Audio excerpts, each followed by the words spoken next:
Bible.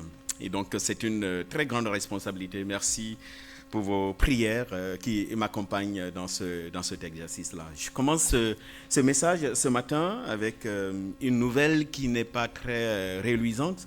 Je vous inviterai à prier pour notre sœur Jenny que nous connaissons bien, que nous aimons. Ce matin, on l'a annoncé, le décès de sa grande sœur au pays. Et donc, elle est en train de pleurer en ce moment. Si nous pouvons vraiment avoir une pensée particulière pour elle et prier pour elle. N'hésitez pas à l'appeler après le culte. Je n'ai pas eu l'occasion de parler avec elle directement parce que le culte venait déjà de commencer quand on m'a annoncé donc cette nouvelle-là. Je veux bien demander à Branly, est-ce que tu peux élever la voix pour prier pour notre sœur Jenny? Prier simplement pour sa consolation. Ouais.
Amen.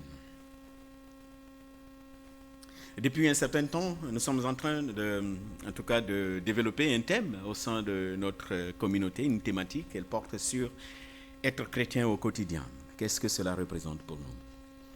La vie chrétienne au quotidien. Il y a quelques semaines en arrière, on a vu effectivement dans le texte de Romains chapitre 12, à partir du verset 9, que être chrétien au quotidien, c'est aussi vivre l'amour.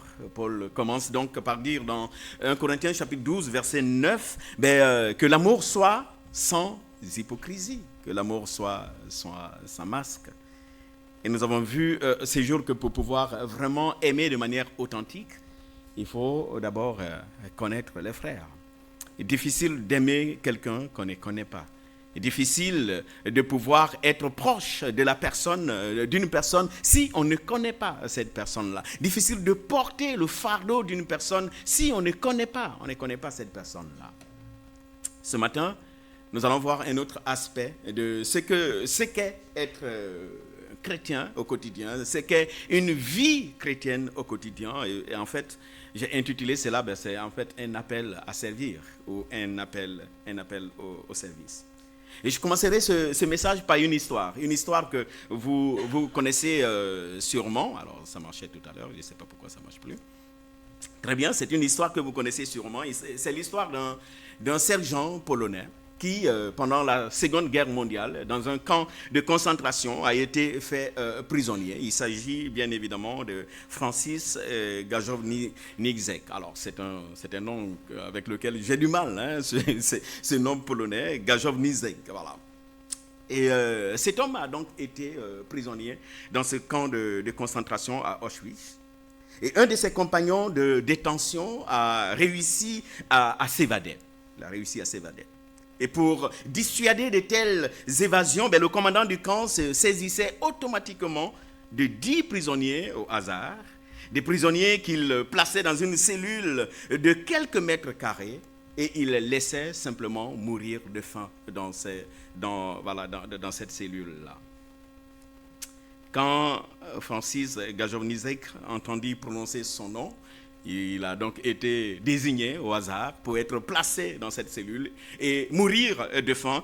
En fait, il va pousser un soupir, un grand soupir, en disant « Ma femme, mes enfants, que vont-ils devenir ?» C'est aussitôt préoccupé de ce qui comptait énormément pour lui. Et à ce moment précis, un prêtre franciscain et compagnon des cellules donc de détention de Francis, le nom de ce prêtre c'était donc Kolb. Vous avez sûrement entendu parler de lui, Maximilien Kolb s'avança et il va dire, en fait je vais prendre sa place. Je n'ai ni femme, je n'ai ni enfant. Lui il a une femme, il a des enfants. Je vais donc prendre sa place et je vais mourir pour lui. Et le commandant a accepté cette requête de Maximilien. Et depuis ces jours, nous sommes en 1941, jusqu'à sa mort en 1995, Francis est retourné à Auschwitz le 14 août de chaque année pour faire quoi? En fait, pour se souvenir de l'homme qui est mort ces jours-là à sa place. Et dans son jardin, Francis va ériger une plaque en l'honneur de ces prêtres et pour rappeler aux autres ce grand sacrifice que cet homme venait donc de lui rendre. La question qui se pose à nous ce matin, c'est que feriez-vous si vous étiez à la place de Francis Gajowniczek? Quelle réponse donneriez-vous à un tel sacrifice, à un tel don de soi? Quelle réponse donner?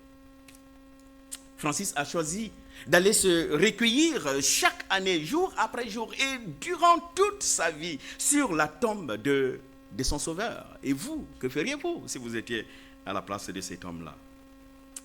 Allez-vous essayer d'ignorer simplement ce fait? Allez-vous oublier ce rêve, ce mauvais rêve, et faire comme si rien n'était? Ou qu'est-ce que vous auriez fait? Je pense que le maximum qu'on puisse faire serait donc d'avoir une reconnaissance ou de la reconnaissance pour la personne qui nous a sauvé la vie, n'est-ce pas?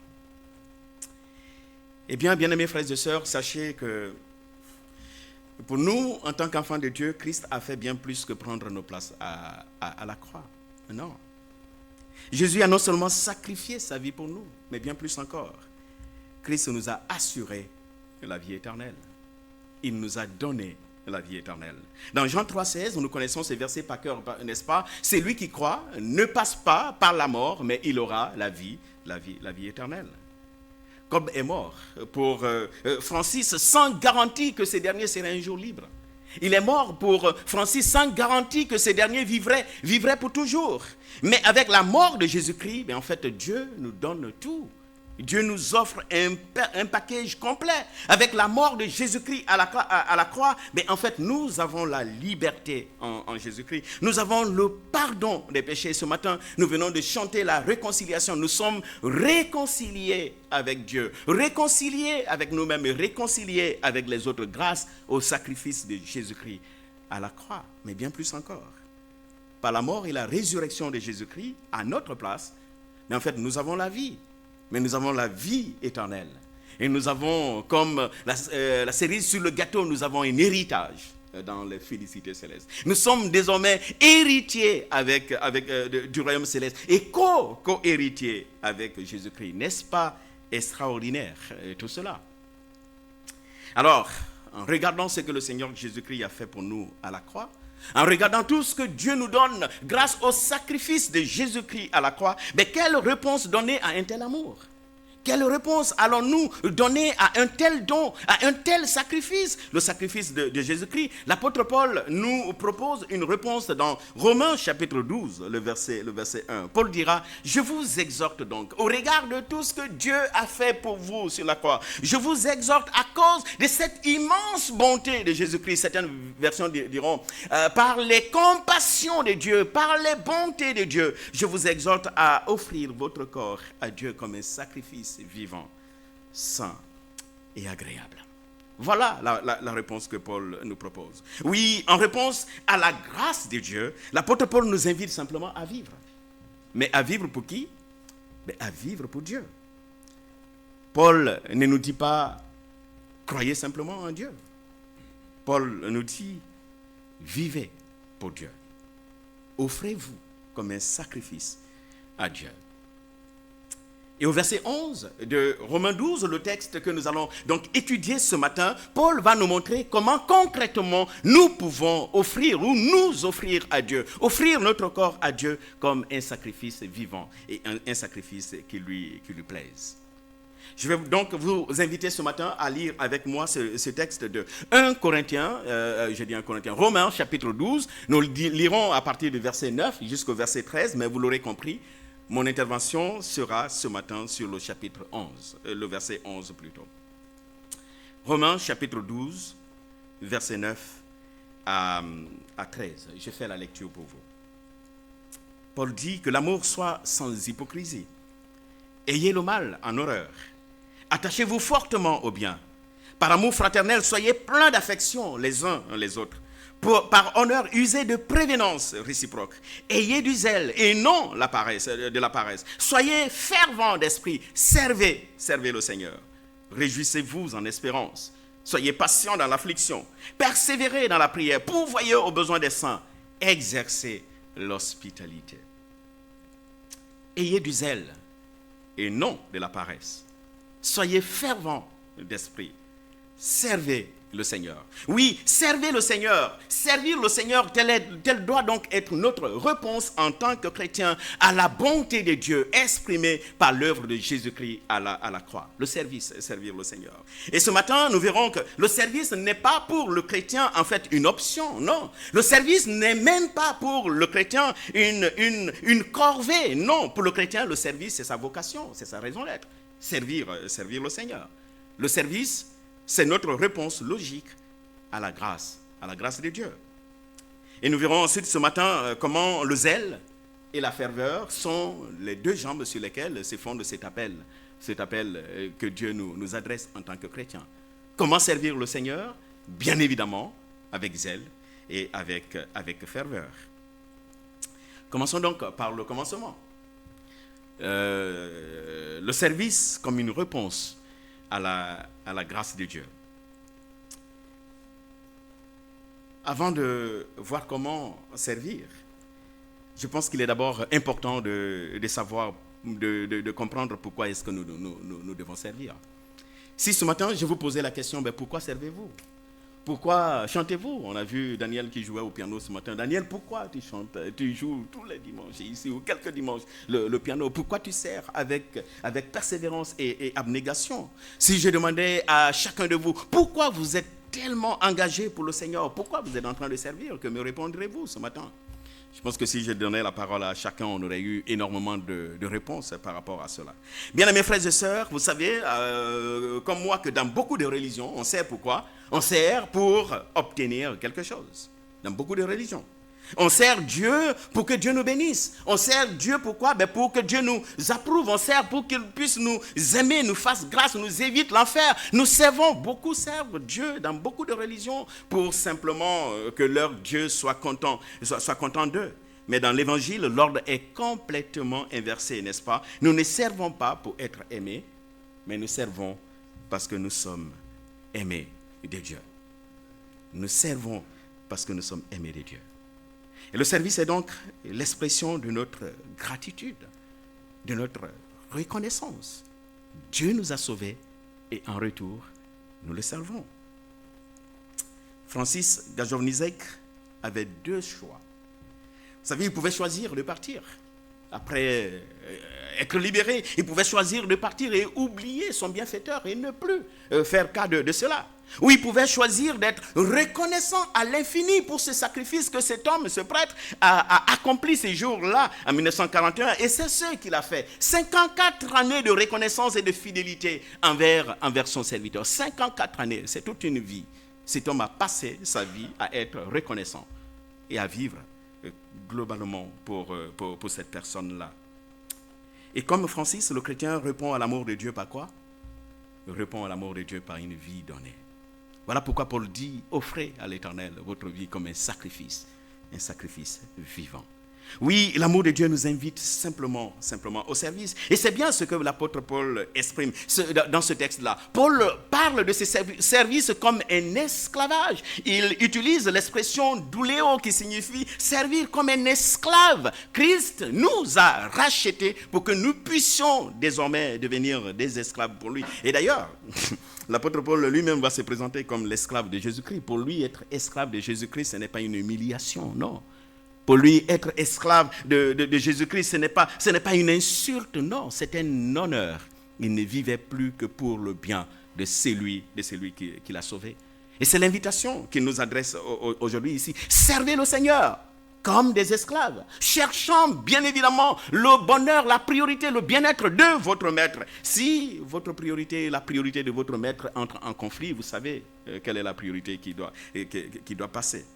Frères et sœurs, servir le Seigneur, c'est simplement dire à Jésus-Christ, ben Seigneur, tu vois, ma vie ne m'appartient plus. Servir le Seigneur, c'est dire à Jésus, non, mais Seigneur, tu vois, mon temps, il ne m'appartient plus. Mes talents, ils ne m'appartiennent plus. Mon argent, mon énergie, rien de tout cela ne m'appartient désormais. Tout est à toi. Et on voit dans ce texte que servir le Seigneur n'est pas réservé à quelques personnes. Servir le Seigneur n'est pas réservé à quelques classes ou à catégories de personnes. Il ne doit pas y avoir de spectateurs dans la maison de Dieu. Servir Dieu ne se limite pas non plus à quelques ministères qui puissent être visibles. Servir Dieu englobe toute la vie. Il englobe toute la vie. Quand je suis en famille, je suis en train de servir mon Seigneur en tant que père.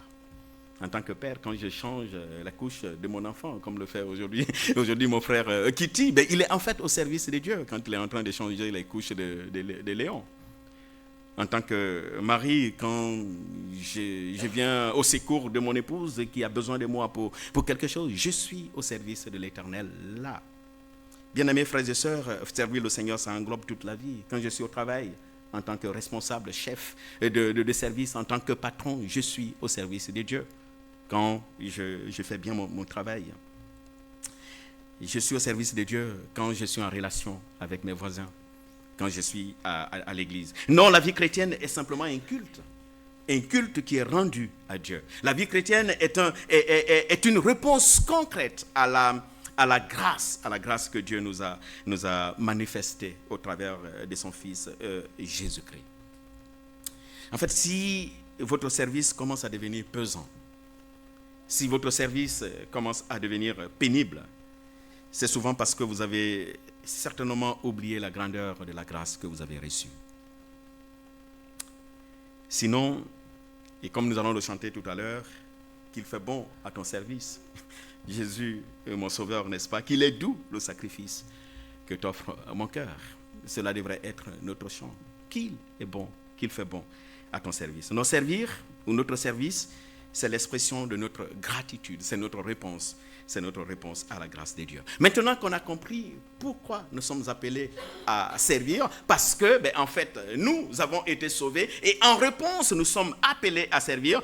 Voyons maintenant comment est-ce que nous sommes appelés à servir. Et l'apôtre Paul, effectivement, dans ce texte, va nous donner deux moyens, deux façons, deux manières de pouvoir servir le Seigneur. Nous sommes appelés à le servir avec zèle Mais nous sommes aussi appelés à servir le Seigneur avec ferveur. Nous avons donc là comme deux jambes sur lesquelles nous pouvons nous tenir pour pouvoir exercer notre service. Oui, le zèle est comme l'étincelle qui démarre le moteur. Paul va commencer par établir un contraste entre zèle et paresse. Il dit, ayez du zèle et non de la paresse. En fait, dans ce texte-là, avoir du zèle, ce n'est pas faire beaucoup de choses à la fois, non. Avoir du zèle, ce n'est pas courir partout, ce n'est pas être hyperactif comme quelques-uns le feraient. Avoir du zèle, ce n'est même pas une question de tempérament ou une question de personnalité. On pourrait penser que, en fait, avoir du zèle, ça dépend du tempérament de la personne ou ça dépend de la personnalité de la personne. Vous savez tous qu'on a des personnes qui sont dynamiques, d'autres sont calmes. On a des personnes qui sont extraverties, d'autres sont introverties. On pourrait dire que, en fait, le zèle dépend de la personnalité ou du tempérament de la personne. Non, on peut être introverti et être zélé. On peut être calme et être zélé. Le zèle ne dépend pas de ces choses-là. Le mot zèle traduit à la fois l'idée de disponibilité, il faut être prêt, et l'idée de disposition de cœur, obéir, ça touche l'obéissance, l'idée de diligence, ça veut dire la promptitude avec laquelle on fait, ou l'empressement avec lequel on se met au service, et l'idée de persévérance. Voici les 4 choses qu'on peut trouver dans le mot zèle. La disponibilité, la disposition du cœur, la diligence, la promptitude. Avoir du zèle, donc, c'est avoir un cœur qui est disposé. C'est avoir un cœur qui est ouvert à Dieu. C'est avoir un cœur qui est prêt à agir pour Dieu. Dans la Bible, être zélé, c'est obéir rapidement à ce que le Seigneur révèle être sa priorité. Voilà ce que signifie être zélé. Un cœur qui est zélé, c'est un cœur qui dit au Seigneur, mais Seigneur, me voici. Je suis disponible, je suis prêt à t'obéir. Envoie-moi où tu veux m'envoyer. Utilise-moi comme bon te semble. Et un tel cœur dit oui à la priorité de Dieu, même avant de connaître même la mission que Dieu lui confie. On pourrait avancer un peu encore, Thomas. Très bien. Vous savez, dans la Bible, les hommes et les femmes que Dieu utilise répondent d'abord par « Me voici Seigneur », avant de chercher à comprendre la mission pour laquelle Dieu les envoie. Ils ne cherchent pas à savoir d'abord pourquoi tu m'envoies, mais ils disent « Oui Seigneur, me voici ». Après, ces personnes-là cherchent maintenant à comprendre la mission de Dieu. Nous avons l'exemple d'Abraham, n'est-ce pas? Quand il s'est agit de sacrifier son fils Isaac, Abraham n'a pas cherché à comprendre. Dieu l'appelle et il dit, mais voici Seigneur. Et après, Dieu lui montre la mission. Nous avons l'exemple aussi de Moïse, n'est-ce pas? L'exemple de Samuel, ce petit enfant qui dormait quand le Seigneur l'appelle, sans savoir pourquoi le Seigneur l'appelle. Parle, Seigneur, ton serviteur écoute. Je suis disponible. Ésaïe, on se souvient, quand le Seigneur pose la question, qui enverrai-je? Sans comprendre la mission, il dit, mais voici, Seigneur, envoie-moi. On parlerait de Marie, on ne va pas que citer les hommes ici, on va aussi citer une femme. On parlera aussi de Marie, n'est-ce pas? Cette dame que le Seigneur va utiliser pour sa gloire. Je suis la servante du Seigneur. Qu'il me soit fait selon ta parole. Je ne suis pas sûr que Marie comprenne toute la mission que Dieu lui confiait à ce moment précis. Je ne suis pas sûr qu'elle mesure la portée de la mission que Dieu voulait lui confier à ce moment-là. Mais elle était déjà disposée à recevoir cette mission et à pouvoir servir le Seigneur. Qui voudrait dire ce matin, me voici Seigneur.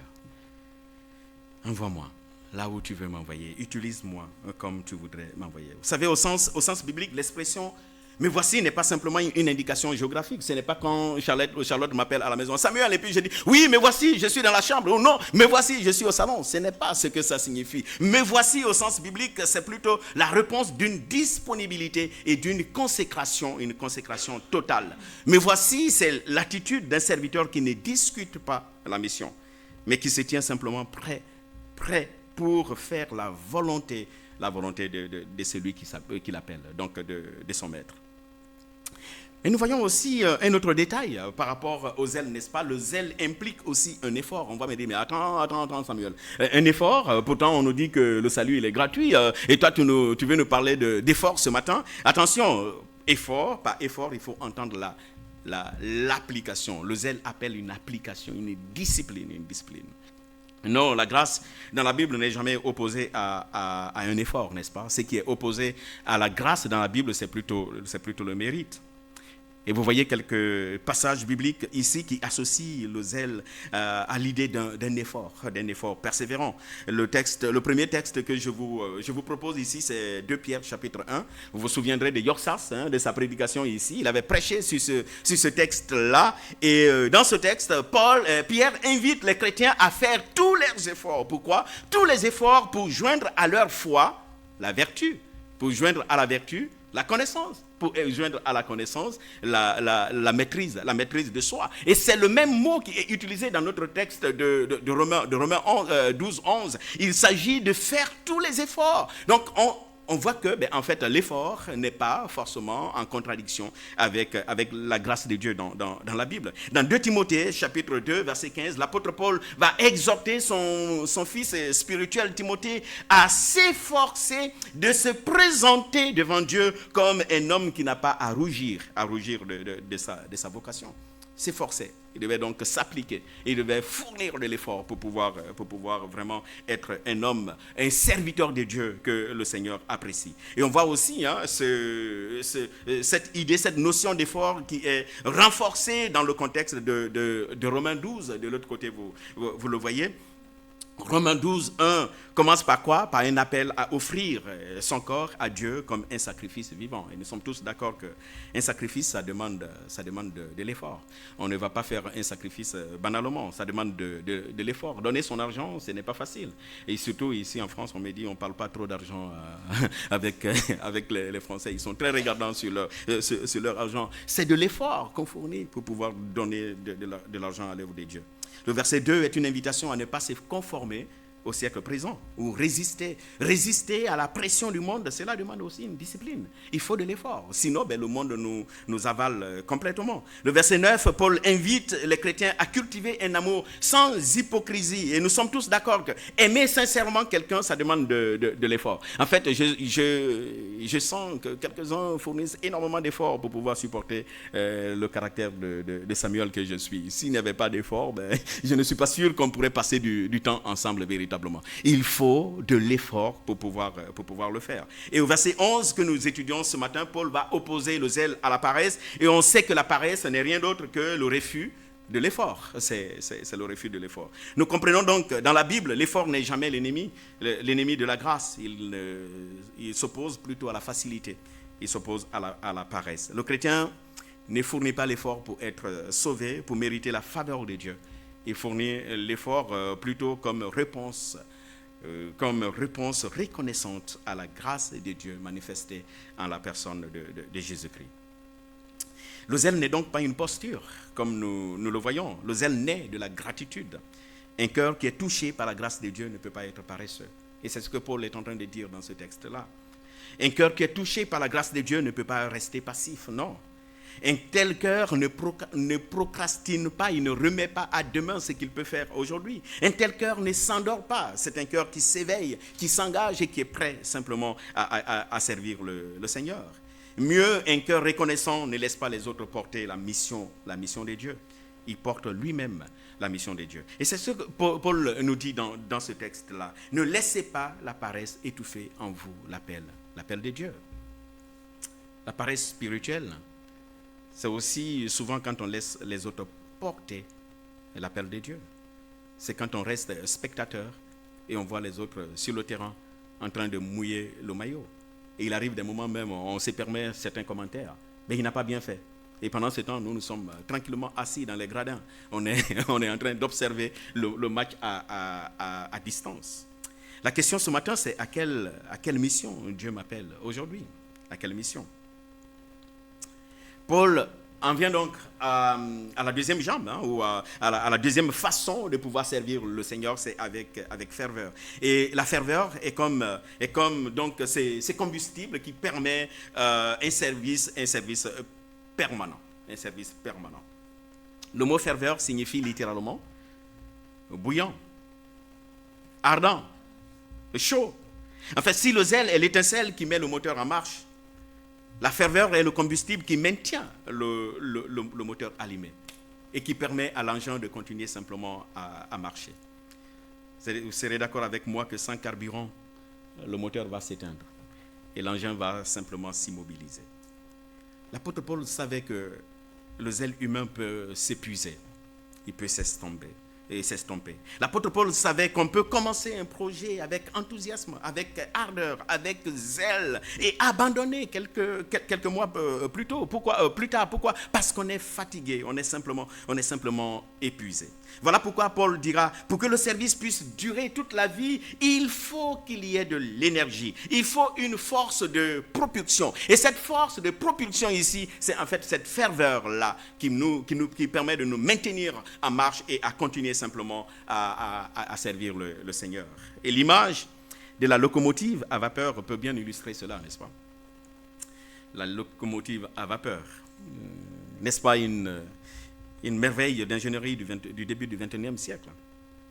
Mais si le feu dans le moteur venait à s'éteindre dans la locomotive à vapeur, cette locomotive ne deviendra simplement qu'un tas de ferraille, un tas de ferraille inutile, de plusieurs tonnes qui est arrêté et qui ne sert absolument plus à rien. Elle ne pourra pas se déplacer elle-même, encore moins tirer les wagons. Et il en est de même pour nous, les enfants de Dieu. Lorsque l'énergie en nous vient à manquer, malheureusement, on devient comme une locomotive à vapeur sans énergie, un tas de ferraille inutile qui ne sert plus à rien.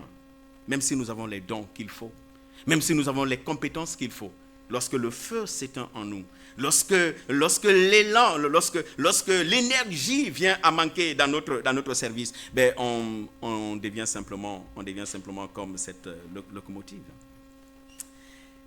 Et nous savons tous le sort qui est réservé à une église sans ferveur. Nous savons tous le sort qui est réservé à une église sans ardeur, une église tiède. Apocalypse chapitre 3, verset 16, on nous le rappelle. Et c'est le Seigneur qui parle. Puisque tu n'es ni froid, ni bouillant, qu'est-ce que je vais faire? Je te vomirai. Je te vomirai de ma bouche. Aujourd'hui, malheureusement, beaucoup de chrétiens essayent de pousser leur vie spirituelle à la force du poignet. C'est comme si leur voiture s'éteint et ils la prennent par le poignet. On essaye de le tirer quand même et d'essayer de le faire bouger. Mais pourquoi? Parce que ces chrétiens sont simplement épuisés. Ils sont simplement fatigués parce que leur feu s'est complètement éteint. Vous allez sûrement me demander, Samuel, comment faire alors pour continuer à être bouillant? Et que faire pour maintenir notre feu allumé? L'apôtre Paul nous propose ici 2 clés dans ce texte-là. La première clé, c'est de rester connecté à la source de l'énergie. Et notre source de l'énergie, c'est le Saint-Esprit. La ferveur ne vient pas de nous, non. La ferveur n'est pas notre capacité, nous ne la produisons pas, non. La ferveur, c'est le résultat de notre intimité quotidienne avec le Seigneur Jésus-Christ. Si nous restons attachés au Seigneur Jésus-Christ, son esprit va nous irriguer et nous deviendrons fervents dans son ministère. Mais si nous nous déconnectons de la source de l'énergie, si nous cessons de lire la parole de Dieu, si nous cessons de prier, d'adorer Dieu, en fait, notre température spirituelle va simplement baisser, ça va chuter. Et c'est alors que nous deviendrons froids et notre service va commencer à devenir une corvée. Ça va commencer à devenir pénible pour nous. Et Paul, dans ce texte, dit, pour pouvoir maintenir cette flamme allumée, il suffit de rester connecté à votre source. Il suffit de laisser le Saint-Esprit vous remplir, vous irriguer et vous redonner de l'énergie afin de pouvoir aller de l'avant. La deuxième clé qu'il nous propose ici, c'est de redécouvrir le véritable destinataire de notre service. Voilà la clé d'un service épanoui. L'apôtre Paul ne dit pas « servez l'Église ». Vous n'êtes pas au service de l'Église. L'apôtre Paul ne dit pas servez le pasteur, non. Il ne dit pas servez votre réputation, servez une cause, ou servez selon vos préférences. Paul dit simplement servez le Seigneur. Qui est notre employeur? Qui est notre employeur véritable? C'est en fait le Seigneur Jésus-Christ. Et cela change totalement tout. Si je suis au service du Seigneur, je ne m'attendrai plus forcément à ce que quelqu'un m'apprécie. Mais si je suis au service d'un homme, en fait, je peux m'attendre à ce que cette personne m'apprécie. Et si le pasteur ou la personne n'apprécie pas, que va-t-il se passer? On commence simplement à se décourager. Et Paul nous dit, vous êtes au service du Seigneur. Servez le Seigneur. Vous savez, il y a souvent quelques obstacles qui nous empêchent de servir. Il y en a plusieurs. Et ici, je vous propose 3.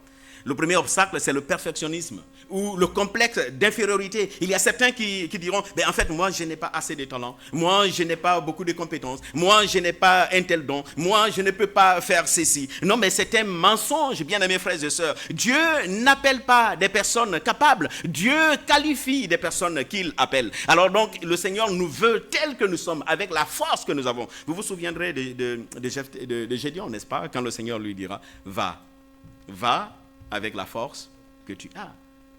Quand le Seigneur appelle, il nous qualifie, il nous donne des compétences et il nous permet simplement de le servir. Le service n'est pas une performance, non. Le service de Dieu, c'est une offrande.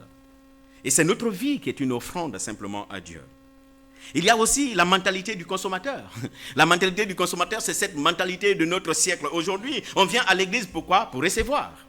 Et non pour donner. On vient simplement pour être rempli, pour recevoir un bon message, recevoir ou écouter une bonne musique, une bonne mélodie, être édifié, être encouragé, et cela nous suffit. Non, on ne vient pas à l'église pour voir un spectacle. Nous venons à l'église pour servir le Maître.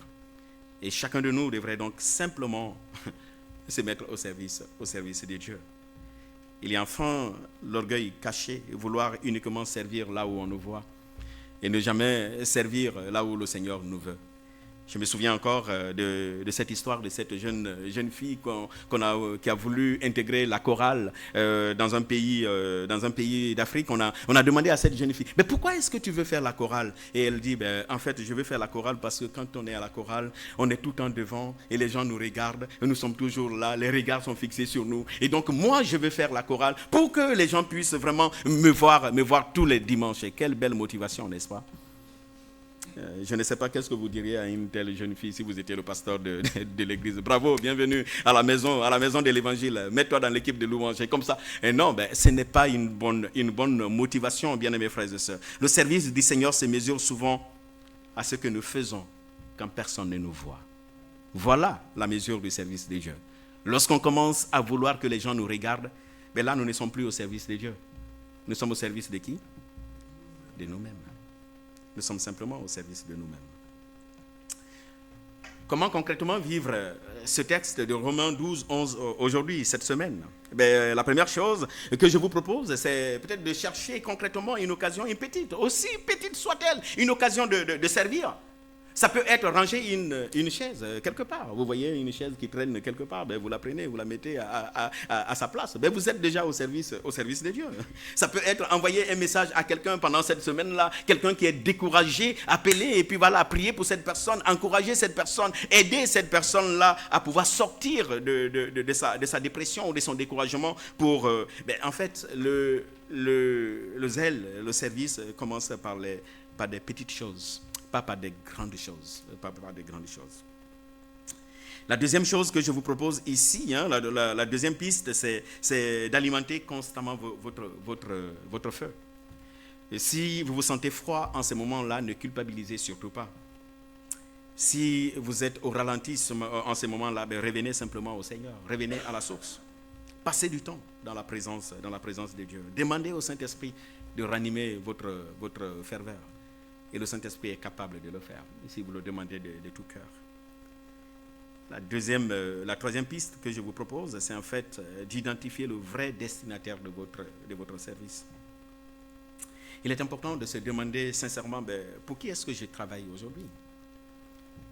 Pour qui est-ce que je sers aujourd'hui? Est-ce que je sers pour moi-même? Est-ce que je sers de manière mécanique? Ou est-ce que je suis vraiment consacré à Dieu? Et j'ai compris ce que signifie être au service de Dieu.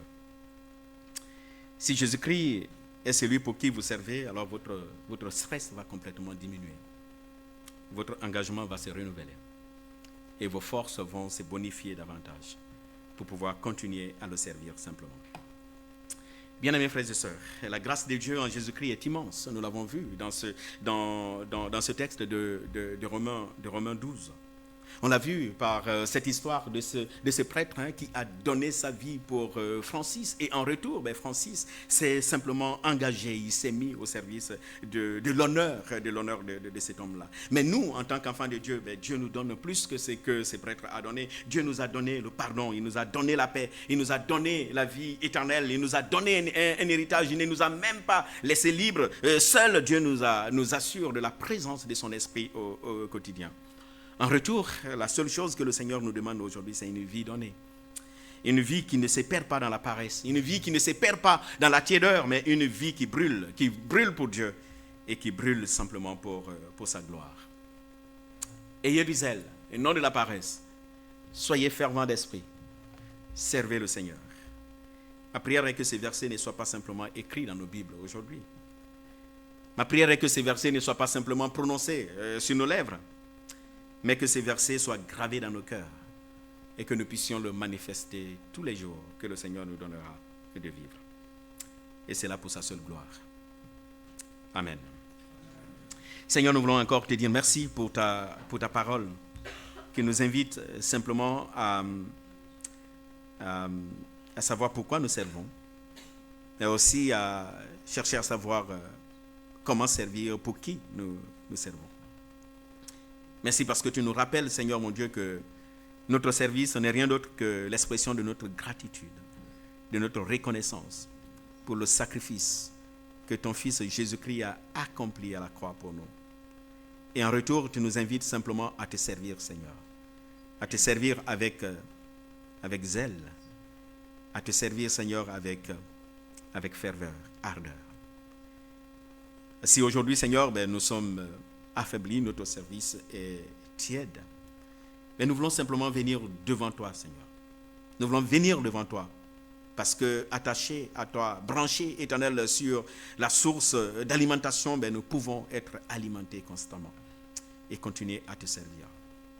Aide-nous, Seigneur, à rechercher ta face, à désirer davantage être remplis par ton esprit et à chercher simplement à vivre pour toi et non pour nous-mêmes seulement. Au nom de Jésus, j'ai prié. Amen.